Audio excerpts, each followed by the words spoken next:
Hello everyone, welcome to our FSTN Academy. So FSTN Academy তে class 12 এর যে first class তোমাদের হচ্ছে, যেখানে আমি চ্যাপ্টার পড়ানো শুরু করছি, সেটা তোমাদের তো সেমিস্টার 3 এর সিলেবাস, অর্থাৎ তোমাদের ক্লাস 12 এর যে ফার্স্ট সেমিস্টার সেটা হচ্ছে তোমাদের সেমিস্টার 3। এই সেমিস্টার 3 তে তোমাদের ফার্স্ট ইউনিটের যে ফার্স্ট চ্যাপ্টারটা পুষ্টি বিজ্ঞানের জৈব রাসায়নিক ও জৈব ভৌত দিক। তো এই শব্দটার মানেগুলো যদি আমরা বুঝি, মানে এই যে চ্যাপ্টারের যেই নাম, সেই চ্যাপ্টারের নামের যদি শব্দগুলোর আমি মানে বুঝি, তাহলে কিন্তু আমার কাছে অনেকটা ক্লিয়ার হয়ে যাবে যে এটা কি বলতে চেয়েছে, অর্থাৎ এই চ্যাপ্টারে আমি কি পড়তে চলেছি। তো জৈব রাসায়নিক শব্দটার অর্থ হচ্ছে আমাদের বডিতে যে সারাক্ষণ যে রাসায়নিক বিক্রিয়াগুলো চলছে, অর্থাৎ হিউম্যান বডিতে যে জৈব রাসায়নিক বিক্রিয়াটা চলবে তাকেই আমরা বলছি যে জৈব রাসায়নিক দিক অফ এই মানে পুষ্টি বিজ্ঞানের এই জৈব রাসায়নিক দিক। আর জৈব ভৌত দিক মানে হচ্ছে যে এই যে এত জৈব রসায়ন চলছে আমাদের বডিতে, এত বায়োকেমিস্ট্রি হচ্ছে, এই এত যে কেমিক্যালস, এত আয়নস, এই যে এত কিছু তৈরি হচ্ছে, এগুলো আমাদের বডিতে কিভাবে ট্রান্সফিউশন করছে, এই ট্রান্সফিউশনটা বোঝার জন্য আমাদের জৈব ভৌত দিকটাও জানতে হবে।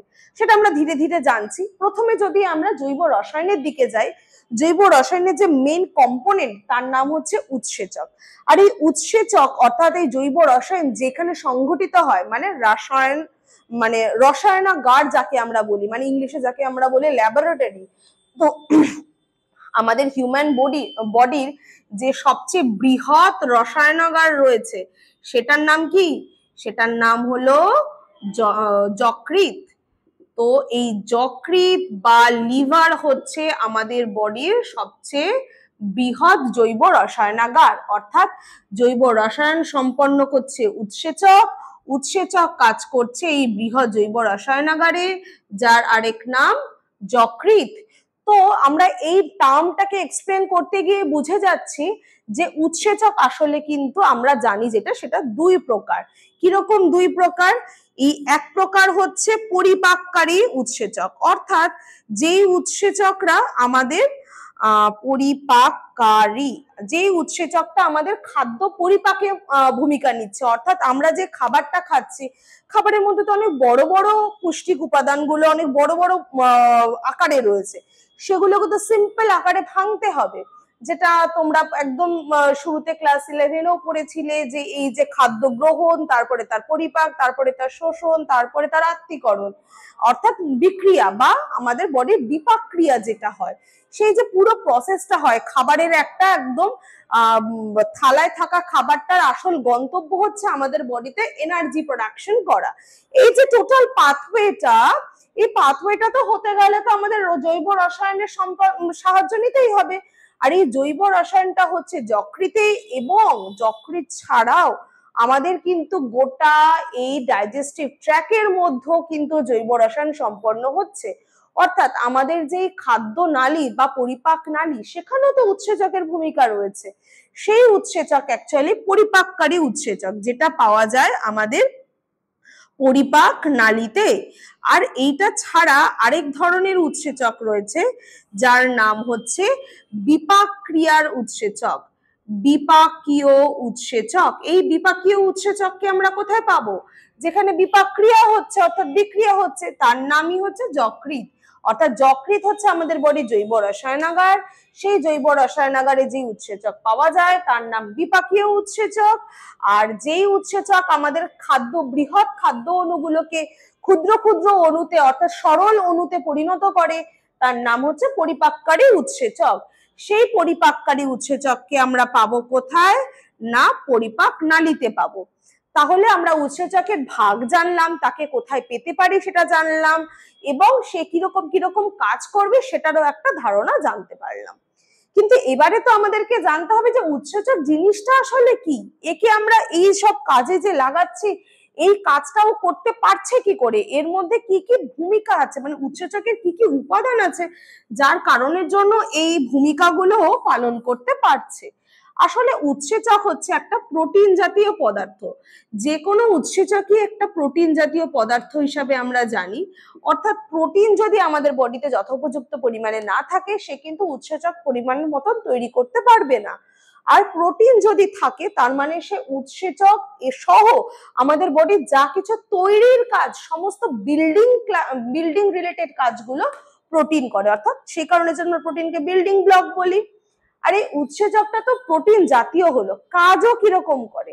কাজ হচ্ছে, ওর মেন কাজ হচ্ছে বিক্রিয়াকে ত্বরান্বিত করা, অর্থাৎ বিক্রিয়াটা কত ফাস্ট হবে এই ত্বরান্বিত কাজটা করবে হচ্ছে এই উৎসেচক। অর্থাৎ বিক্রিয়াটা যদি সুসম্পন্নভাবে সংগঠিত করার জন্য আমাদের উৎসেচকের দরকার লাগে। অর্থাৎ একটা যদি বিক্রিয়ক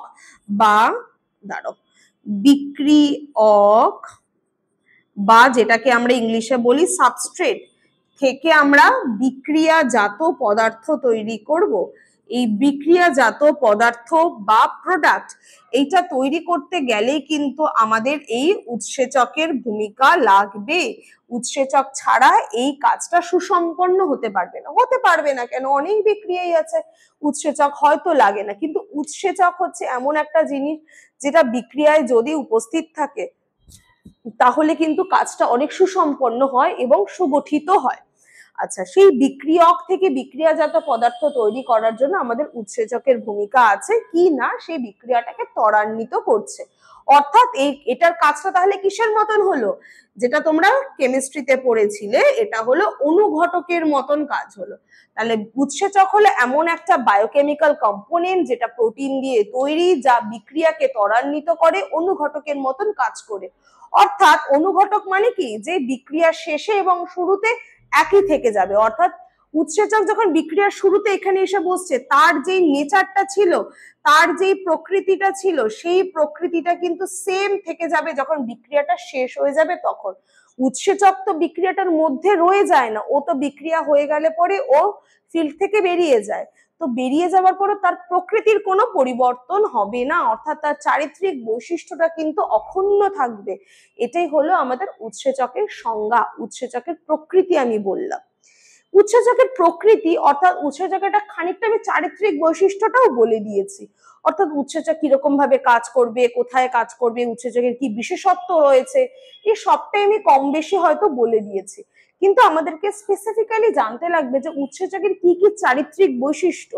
ওই চারিত্রিক বৈশিষ্ট্যগুলো জানতে হবে। তার প্রধান ও অন্যতম কারণ হচ্ছে ওই চারিত্রিক বৈশিষ্ট্যগুলো যদি সম্পন্ন না হয় তার মানে কিন্তু ওই বিক্রিয়াটা সম্পন্ন হতে পারবে না। সেটা আমাদের ডাইজেস্টিভ ট্র্যাক্টের বিক্রিয়া হোক কিংবা আমাদের ডাইজেস্টিভ ট্র্যাক্ট বাদ দিয়ে আমাদের মেটাবলিক কোনো রিয়াকশন অর্থাৎ কোনো বিপাকীয় ক্রিয়া হোক, যাই হোক না কেন, এই চারিত্রিক বৈশিষ্ট্যগুলো কিন্তু সমস্ত রকম বিক্রিয়ার জন্য সমানভাবে উপযুক্ত। তাহলে এখন আমরা জানবো উৎসেচকের কি কি বিশেষ বিশেষ চারিত্রিক বৈশিষ্ট্য রয়েছে। আমি এই জায়গাগুলোকে পুরো মুছে এবার আমি সুন্দর করে এর চারিত্রিক বৈশিষ্ট্যকে বর্ণনা করছি। তাহলে এই চারিত্রিক বৈশিষ্ট্যের মধ্যে প্রথম এবং প্রধান যেটা যায় সেটা হচ্ছে এর যে স্পেসিফিসিটি অর্থাৎ এই নির্দিষ্টতা। অর্থাৎ উৎসেচক একটা নির্দিষ্ট বিক্রিয়াতে একটা নির্দিষ্ট বিক্রিয়কের ওপরেই কাজ করবে, মানে বিভিন্ন রকম বিক্রিয়া রয়েছে, তার বিভিন্ন রকম রিকোয়ারমেন্টস রয়েছে। সো বিভিন্ন রকম বিক্রিয়াতে কিন্তু আমাদের একই রকম উৎসেচক কখনো কাজ করতে পারবে না। বিভিন্ন রকম বিক্রিয়ার জন্য সেই বিশেষ বিক্রিয়ায় যে বিশেষ বিক্রিয়ক রয়েছে তার জন্য সেই এক প্রকার বিশেষ এনজাইমই কাজ করবে। একই এনজাইম অন্য বিক্রিয়ায় অন্য বিক্রিয়কের সাথে কাজ করতে পারবে না। এটাই হচ্ছে তার নির্দিষ্টতা, এই চরিত্রটার বর্ণনা করে। নেক্সট আমরা যেটা যাব তার স্ট্রাকচারাল নেচারে। তার স্ট্রাকচারাল নেচার তো আমি বলেইছিলাম, এটা প্রোটিন দিয়ে তৈরি এবং বিশেষ উৎসেচক, সেই উৎসেচক গুলোই কিন্তু সেই বিশেষ বিক্রিয়কের ওপরে কাজ করবে। অর্থাৎ যে কোনো বিক্রিয়াজাত পদার্থ বা যে কোনো অন্য কোনো বিক্রিয়কের ওপরে এক প্রকার এনজাইম কিন্তু কাজ করতে পারবে না। একটা এনজাইম একটা বিক্রিয়কের উপরে একটা বিক্রিয়াতেই কাজ করতে পারবে। ওকে, নেক্সট আমরা আসছি অনুঘটকীয় ক্রিয়া, যেটা আমি অলরেডি বলে দিয়েছি। উৎসেচকের যে একটা অনুঘটকীয় ধর্ম রয়েছে, সে বিক্রিয়ার পরে এবং বিক্রিয়ার শুরুতে একই রকম সে তার চারিত্রিক বৈশিষ্ট্যকে ধরে রাখে। তার চারিত্রিক গঠন এবং বৈশিষ্ট্য কোনো কিছুরই কিন্তু কোনো পরিবর্তন হয় না। নেক্সট আমরা আসছি এর যে বিশেষ উষ্ণতায় এর যে কাজ করার ক্ষমতা, অর্থাৎ একটা উৎসেচক কিন্তু একটা বিশেষ উষ্ণতাতেই কাজ করবে। সেই উষ্ণতাটা শেষ যদি উপযুক্ত পরিমাণে না থাকে সেই উৎসেচকটার জন্য, তাহলে কিন্তু এই উৎসেচক কাজ করতে পারবে না ওই বিক্রিয়ার জন্য। সুতরাং একটা বিক্রিয়া সুসম্পন্ন হওয়ার জন্য সেই বিক্রিয়ক বা সেই উৎসেচক যে উষ্ণতায় অপটিমাম লেভেলে, সর্বোচ্চ লেভেলে কার্যকারিতা শো করতে পারে, তার জন্য কিন্তু সেই উষ্ণতাটাই লাগবে। ঠিক আছে। আচ্ছা, এরপরে আমরা আসছি পিএইচ লেভেল। পিএইচ লেভেল হচ্ছে এমন একটা লেভেল যেটা যে কোনো বায়োকেমিস্ট্রির কাছে আমাদেরকে ধরে রাখতেই হবে, অর্থাৎ যে কোনো জৈব রাসায়নিক কোনো কাজকর্মে কিন্তু পিএইচ লেভেলটা ভীষণ ইম্পর্টেন্ট। যদি সেই বিক্রিয়াটা অ্যাসিডিক লেভেলে হয়, অর্থাৎ ধরো আমাদের এই পাকস্থলী রিলেটেড কোনো বিক্রিয়া হচ্ছে, তাহলে সেই জায়গাটাতে অ্যাসিডিক, সেখানে যদি কোনো প্রশম বা ক্ষারীয় উৎসেচক আসে, সে কিন্তু কাজ করতে পারবে না। বা আমাদের যে ক্ষারীয় জায়গাটা রয়েছে, অর্থাৎ আমাদের অন্ত্র, আমাদের অগ্নাশয় সংলগ্ন এরিয়াটা, সেইখানে যদি কোনো আম্লিক এনজাইম, অ্যাসিডিক এনজাইম আসে, তাহলে কিন্তু সে কাজ করতে পারবে না। So pH balance is very important. বিক্রিয়কের পিএইচ ব্যালেন্স যদি অ্যাসিডিক হয়, এনজাইমও কিন্তু অ্যাসিডিক হতেই হবে, তা না হলে কিন্তু এনজাইম কাজ করবে না। সো বিক্রিয়কের সাথে সামঞ্জস্যপূর্ণভাবে এনজাইমকে হতেই হবে। বিক্রিয়কের পিএইচ এবং এনজাইমের পিএইচ এর মধ্যে সামঞ্জস্যতা থাকতেই হবে। যেই এনজাইমটা অ্যাসিডিক মিডিয়ামে কাজ করবে, সে কিন্তু ক্ষারীয় মিডিয়ামে বা বেসিক মিডিয়ামে কিন্তু কাজ করতে পারবে না।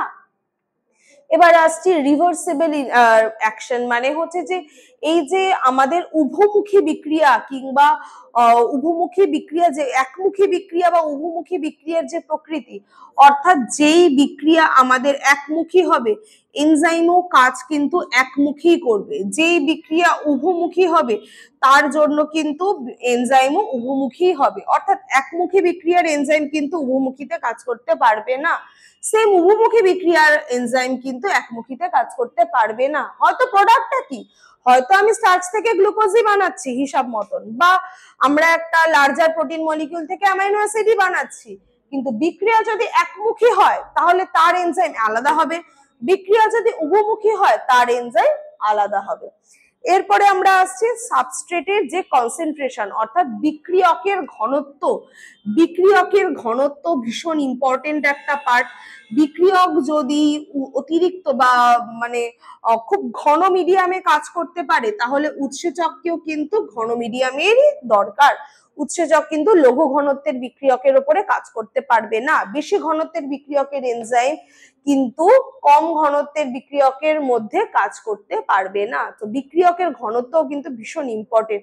আমি শুরুতেই বলে দিচ্ছি যে বিক্রিয়ক স্পেসিফিসিটি, অর্থাৎ বিক্রিয়কের নির্দিষ্টতায় কিন্তু উৎসেচকের নির্দিষ্টতাকে আমরা নির্ধারণ করতে পারি। বিক্রিয়ক আমার যেমন যেমন যেমন যে প্রকৃতির, যেই কোয়ালিটির যা যা হবে, উৎসেচকও কিন্তু আমাদের তার সাথে সামঞ্জস্যপূর্ণ হতেই হবে। এরপরে আসছি যেটা ভীষণ ইম্পর্টেন্ট একটা পার্ট, সেটা হচ্ছে যে এই এনজাইমটা আমাদের বিক্রিয়ায় কিভাবে কাজ করে। ধরে নিলাম একটা বিক্রিয়ক অর্থাৎ সাবস্ট্রেট থেকে তৈরি হচ্ছে একটা প্রোডাক্ট, এখানে আমাদের একটা এনজাইম এসে কাজ করবে। এই এনজাইমটা যে এখানে আসবে, এটা কখন আসবে, কোন জায়গায় ওই এনজাইমটা কাজ করবে, এই জায়গাটা এবং এই সময়টা ভীষণ ইম্পর্টেন্ট। জায়গা আর সময় না জেনে আমরাও বাড়ি থেকে কোথাও বেরোই না, সেরকম এনজাইমও তাই। জায়গা আর সময় না থাকলে কিন্তু সে কাজ করতে পারবে না। সে কোথায় বসবে, কখন বসবে, কোন জায়গাটাতে কাজ করবে, এটা যদি তার কাছে পরিষ্কার না থাকে, তাহলে তারা কাজ করবে কি করে। তাই জায়গা আর সময়টা আমরা নির্ধারণ করি অ্যাক্টিভেশন এনার্জি বা সক্রিয়করণ শক্তির মাধ্যমে। অর্থাৎ একটা সক্রিয়করণ স্থান থাকবে, যে স্থানটাতে এনার্জি সবচেয়ে পিকে থাকবে, সেইখানেই এনজাইম আসলে কাজ করতে পারবে। সেই অ্যাক্টিভেশন স্থান অর্থাৎ সক্রিয়করণ, অ্যাক্টিভ সাইট বা সক্রিয়করণ স্থান, সেইখানেই সবচেয়ে বেশি থাকবে হচ্ছে অ্যাক্টিভেশন এনার্জি, আর সেইখানেই এনজাইম হচ্ছে অ্যাকচুয়ালি অ্যাক্টিভেটেড হবে। তখনই সে অনুঘটকের মতন সেখানে উপস্থিত হবে এবং বিক্রিয়াটাকে ত্বরান্বিত করে বিক্রিয়াটাকে সুসম্পন্ন করতে সাহায্য করবে। তো তোমাদের যে সিলেবাসে রয়েছে যেই যেই ধর্মগুলো, সেই সমস্ত ধর্ম তোমাদেরকে আমি কম বেশি বুঝিয়ে দিলাম। তোমরা এটা বইতেও আরো সুন্দর করে পেয়ে যাবে। তার মধ্যে যেগুলো ভীষণ ইম্পর্টেন্ট, যেরকম অনুঘটকীয় ধর্ম, উষ্ণতা, পিএইচ, বিক্রিয়ার নির্দিষ্টতা, উৎসেচকের নির্দিষ্টতা, এই জিনিসগুলো কিন্তু ভীষণ ইম্পর্টেন্ট চারিত্রিক বৈশিষ্ট্য উৎসেচকের। এগুলোকে তোমরা বইতে মার্ক করে করে পড়বে। এবং তার সাথে খুব ইম্পর্টেন্ট যেটা, সেটা হচ্ছে এই সক্রিয়করণ শক্তি বা এই সক্রিয়করণ স্থান। এই উৎসেচকের আমি বাংলায় আর একবার লিখে দিচ্ছি, সক্রিয়করণ শক্তি এবং সক্রিয়করণ স্থান। এগুলোকে বই থেকে সুন্দর করে পড়বে এবং আমি ধীরে ধীরে এই জিনিসগুলো, এই টপিকগুলো ফ্যাক্ট ফাইলটা সুন্দর করে বুঝিয়ে দেবো। তাহলে অটোমেটিক্যালি তোমাদের এমসিকিউ সলভ করতে অনেক বেশি সুবিধা হবে। এই পয়েন্টগুলো ধরে ধরে তোমরা বইতে পড়ে নেবে এবং এই পার্টটাকে তোমরা কমপ্লিটলি ভালো মতন আরো বুঝতে পারবে যদি তোমরা এই ভিডিওটাকে দেখো। So thank you everyone. আমরা এরপরে আসবো নেক্সট পার্টে, এই চ্যাপ্টারের নেক্সট পার্টে আমরা নেক্সট ক্লাসে পড়ানো শুরু করব। Thank you.